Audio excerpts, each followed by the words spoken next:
mind-to-mind communication. Telepathy, often described as mind-to-mind communication, it is a controversial topic within parapsychology. It suggests the ability to transmit or receive thoughts, feelings, or information directly from one mind to another without the use of sensory channels. Telepathy কি না, telepathy বলতে বোঝানো হচ্ছে মন থেকে মন পর্যন্ত যোগাযোগ।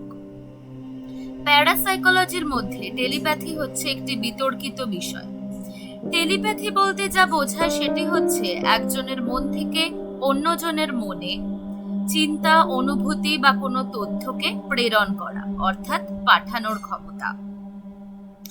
প্রাচীন সভ্যতায় বিভিন্ন যে লোককথা রয়েছে সেখানে, তারপরে আধ্যাত্মিক এবং ধর্মীয় ঐতিহ্য, এইসব ক্ষেত্রে আমরা কিন্তু টেলিপ্যাথির উপস্থিতি কিন্তু আমরা পেয়েছি, মানে টেলিপ্যাথির অস্তিত্বের কথা আমরা জানতে পেরেছি।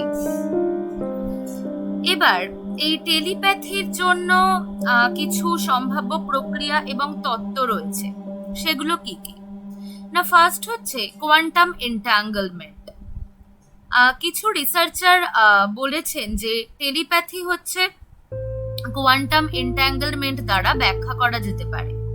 কোয়ান্টাম হচ্ছে পদার্থবিজ্ঞান অর্থাৎ ফিজিক্সের একটি ঘটনা, যেখানে কি বলা হয় না, কোনো কণা অথবা পার্টিকেল এমন ভাবে সংযুক্ত হয়ে যায় যে আরেকটি কণার অবস্থা স্বয়ংক্রিয়ভাবে অন্য আরেকটি কণার অবস্থাকে প্রভাবিত করতে পারে।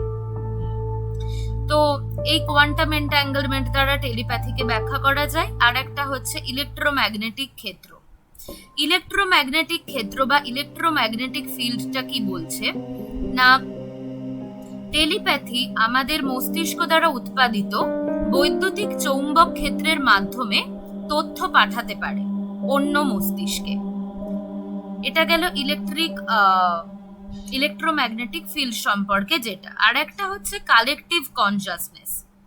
কালেকটিভ কনসাসনেস ব্যাপারটা কি বলছে না, কিছু তত্ত্ব প্রস্তাব করে যে টেলিপ্যাথি একটি কালেকটিভ কনসাসনেস অর্থাৎ কালেকটিভ চেতনার প্রকাশ হতে পারে, যেখানে একজন ব্যক্তি আর এক ব্যক্তির সাথে একদম গভীর স্তরে আন্তঃসংযুক্ত অবস্থায় থাকে, মানে একদম গভীরভাবে রিলেটেড থাকে। বিভিন্ন চ্যালেঞ্জ এবং বিতর্ক সত্ত্বেও এই টেলিপ্যাথি জিনিসটা কিন্তু মানুষের উপলব্ধি এবং চেতনার লিমিটেশন সম্পর্কে আগ্রহীদের কাছে অনুসন্ধানের একটা অ্যাট্রাকটিভ বিষয়, একটা ভীষণ আকর্ষণীয় বিষয় হিসেবে রয়ে গেছে।